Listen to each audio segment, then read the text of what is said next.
جب حضرت محمد صلی اللہ علیہ وسلم فوت ہو گئے اور حضرت ابو بکر صدیق رضی اللہ عنہ خلیفہ ہوئے تو عرب کے کچھ قبائل کافر ہو گئے اور کچھ نے زکوٰۃ سے انکار کر دیا، اور حضرت ابو بکر صدیق رضی اللہ عنہ نے ان سے لڑنا چاہا تو حضرت عمر فاروق رضی اللہ عنہ نے فرمایا کہ آپ رسول اکرم صلی اللہ علیہ وسلم کے اس فرمان کی موجودگی میں کیوں کر جنگ کر سکتے ہیں؟ مجھے حکم ہے لوگوں سے اس وقت تک جنگ کروں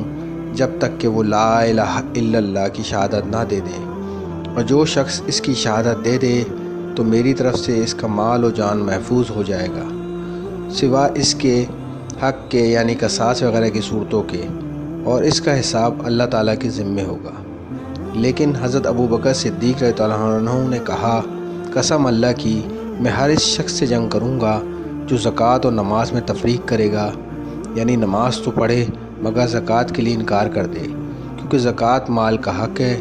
خدا کی قسم اگر انہوں نے زکوٰۃ میں 4 مہینے کی بکری کے بچے کو دینے سے بھی انکار کیا جسے وہ رسول اکرم صلی اللہ علیہ وسلم کو دیتے تھے تو میں ان سے لڑوں گا۔ حضرت عمر رضی اللہ عنہ نے فرمایا کہ باخدا یہ بات اس کا نتیجہ تھی کہ اللہ تعالیٰ نے ابو بکر رضی اللہ عنہ کا سینہ اسلام کے لیے کھول دیا تھا،